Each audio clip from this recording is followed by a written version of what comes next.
segundo Tiago e também do nosso pastor. Meus irmãos, por gentileza, aqueles que podem, abram suas Bíblias, livro de Atos dos Apóstolos, capítulo 12,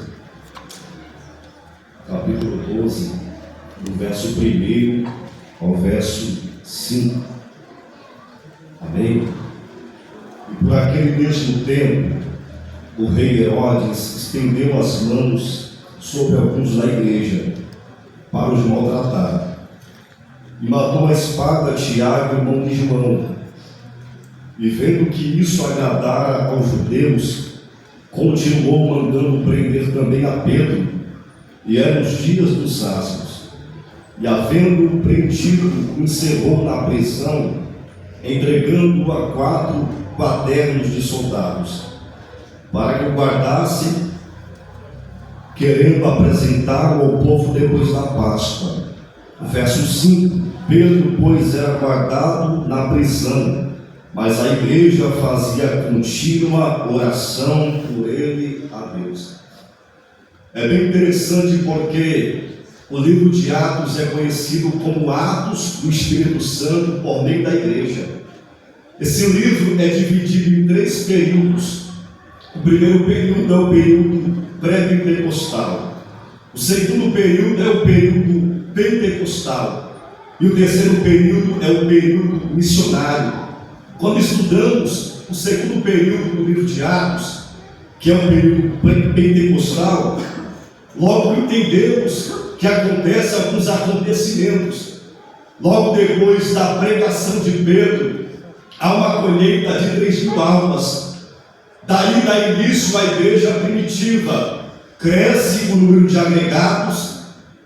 Há muitos eventos que ocorrem dentro desse período: a conversão de Saulo, a conversão do eunuco, a conversão dos samaritanos.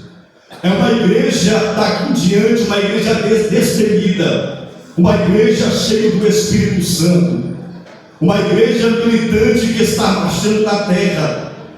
Há um crescimento tremendo dentro desse segundo período, que é o período pentecostal. Só que em contrapartida a este tão grande crescimento, inicia-se a perseguição. A perseguição, ela inicia-se para tentar paralisar a marcha desta igreja, o progresso desta igreja, o avanço desta igreja. E é interessante que, estudando um pouco acerca das metodologias que foram usadas para poder tentar paralisar a marcha desta igreja, eu aprendi que no ano 303 se levantou um imperador por nome de Diocleciano. Ele vai promulgar dentro do seu vasto império um decreto. E qual era o decreto? O decreto era este: para que fossem apreendidas todas as Bíblias Sagradas, ajuntadas em um canto e ali queimadas.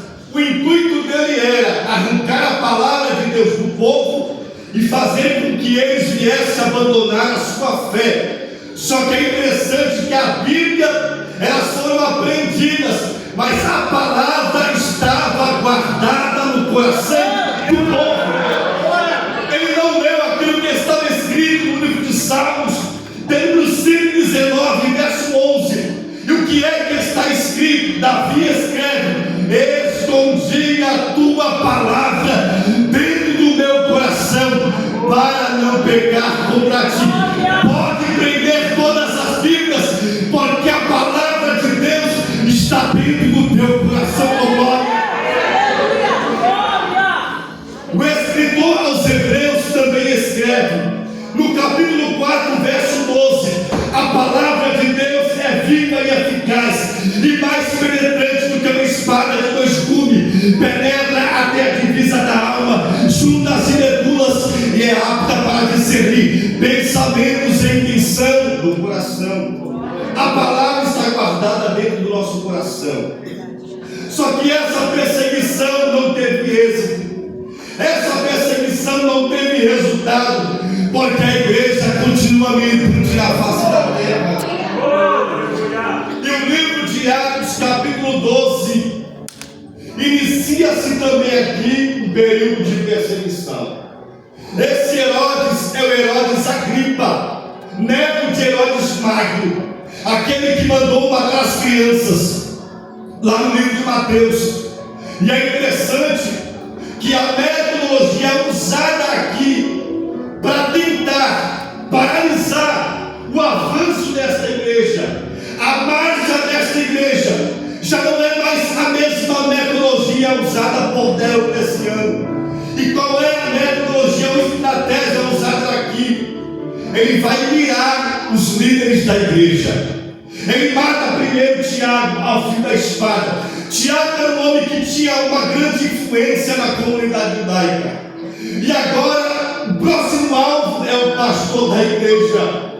Percebe-se que a metodologia usada aqui é a liderança, é os cabeças, é aqueles que estão na frente do trabalho.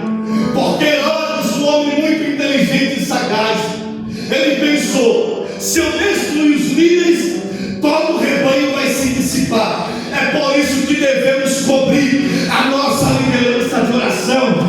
É por isso que devemos orar pela nossa liderança, porque eles estão na frente do campo de batalha. As primeiras pancadas vão neles. É por isso que temos de orar por aqueles que exercem autoridade sobre nós. É por isso que devemos cobrir os nossos líderes, pastores, aqueles a quem Deus chamou de oração, porque eles são bombardeados. E por muitas vezes você não está vendo e nem percebendo os ataques que eles estão sofrendo. É por isso que nós temos que interceder. É por isso que nós temos que orar, cobri-los de oração para que Deus guarde. E agora aqui Pedro, ele é capturado e vai para a prisão. Se é nos dias de hoje, o povo vai se levantar dizendo: Pedro foi preso porque fez alguma coisa de errado. Não é assim? Quando o pastor passa por alguma situação, né? A igreja olha: opa, peraí, será que não tem alguma coisa por detrás? Mas a igreja, aquela igreja cheia do Espírito Santo, eles não pensaram em outras coisas, eles foram para a oração. Eles se ajuntam dentro da casa de João Marcos, no cenáculo. E a oração da igreja aqui é uma oração que tem endereço, é uma oração objetiva. E qual é a oração? Deus, solta Pedro. A igreja está unida, orando pelo seu pastor. A igreja não se ajuntou para julgar, para falar coisas totalmente errôneas, não. Eles estão unidos, orando pela vida do seu pastor. Deus, solta Pedro. Deus, faz um milagre lá dentro. A oração deles tem um endereço, e é aqui que eu quero entrar. A igreja precisa se unir mais em oração pelas causas da igreja. Oh, glória! Devemos se levantar, se unir para orar em prol das causas da igreja.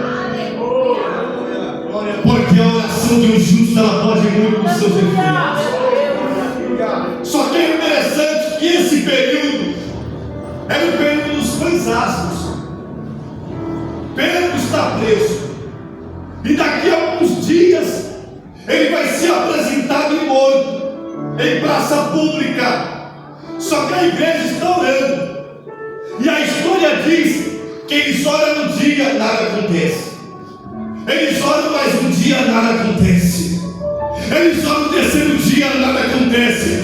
Mas não é pelo fato de nada estar acontecendo que eles pararam de orar. Oh, glória! Se ainda não aconteceu, continue orando. Se ainda não aconteceu, continue clamando. Se não foi no primeiro, no segundo, no terceiro, fique tranquilo que Deus vai ouvir a tua oração. Aleluia. Porque tem pessoas que desistiram de orar. E eu louvo a Deus pela vida da minha esposa, que não desistiu de orar pela minha vida, que acreditou que Deus ainda podia mudar a minha história. que acreditou que Deus podia mudar esse cenário. Eu louvo a Deus que ela incessantemente orou e Deus ouviu a oração dela e a oração desta igreja. Eu não sei por que você tem orado, eu não sei por que você tem clamado, eu não sei se é pelo teu esposo, pelo teu filho, pelo teu genro, pela tua filha, mas Deus está dizendo na minha boca: continue orando, porque eu vou entrar e vou fazer um milagre. Aleluia. No sétimo dia, na madrugada do sétimo dia, Deus ouve a oração da igreja. Aleluia. E vai acontecer uma intervenção de Deus dentro desse cenário. Já foi dito, Deus enviou o seu anjo lá dentro. A liberdade cantou para Pedro, a liberdade cantou para o apóstolo. Deus ouviu a oração da igreja. Igreja do Senhor, não desista de orar, não desista de clamar.